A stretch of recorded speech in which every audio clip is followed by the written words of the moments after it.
In this video essay, I'm going to be talking about the subgenre of video games known as fighting games.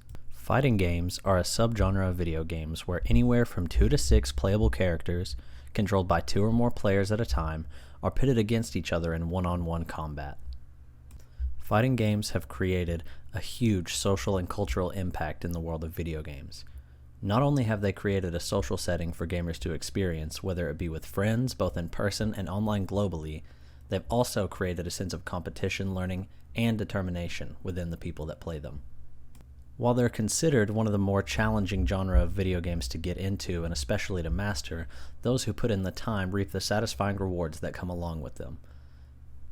Today I'm going to talk about how fighting games have made an interesting dynamic socially, competitively, and casually. First, I want to talk about the social aspect of fighting games. One of the reasons that fighting games are so appealing to many, whether it be in an online or offline social setting, is because two people can agree to sit down and test their combat abilities with each other. This is something people have done for a long time with real-life combat sports such as boxing. Players are able to choose characters within the game's roster that fit their playstyle or match their physical aesthetic that they're looking for. From there, the players are then able to familiarize themselves with the movesets of their preferred characters.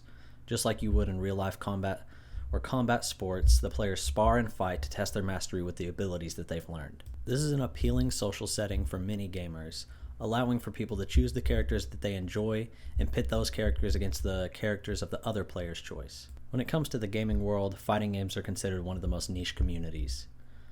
The ones who are a part of it are deeply passionate and dedicated to this genre of video games. Since the community for these games are very tight-knit, it allows for deeper and more meaningful connections for the people who socialize through fighting games. This has been the case since the 90s, as fighting games were very popular in arcades. Next, I want to talk about the competitive aspect of fighting games.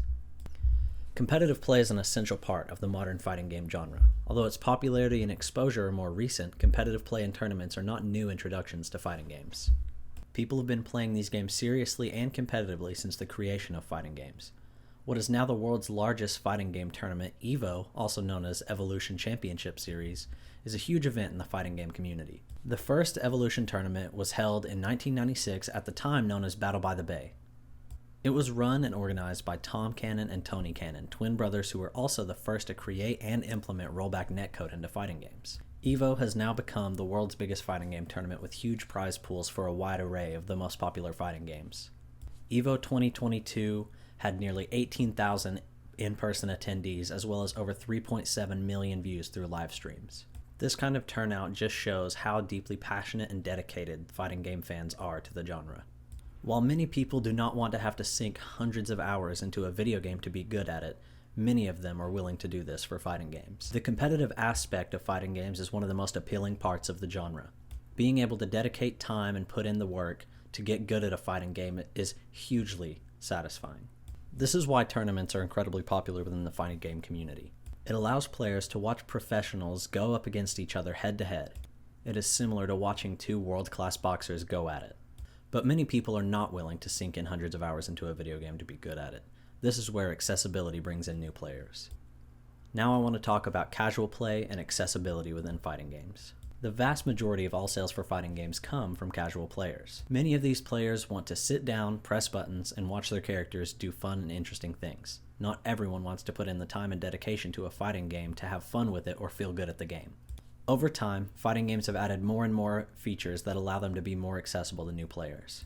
These features can be included in many different forms, whether it be in-depth tutorials and practice modes, combo assist methods, or simplified inputs for special attacks. This allows the main audience of these games, casual players, to get into the game and have fun without stressing about how hard these games are to learn. The casual side of the fighting game community is the largest part of it, which is why developers have started adding many of these features. Allowing a small community to grow continuously allows developers to make more money, allowing them to make bigger and more ambitious games with lots of content. As the genre grows in popularity, more and more fighting games will be made to bring in new community members that allow the genre to flourish as much as possible. Fighting games are a niche but deeply complex subgenre of video games with a passionate and dedicated fan base. This genre has allowed fans and players to experience community, dedication, and fun for years and will continue to do so for a long time. Although it is ever expanding, this genre of games will be a tight-knit community in which players can come together and experience this unique world for years to come.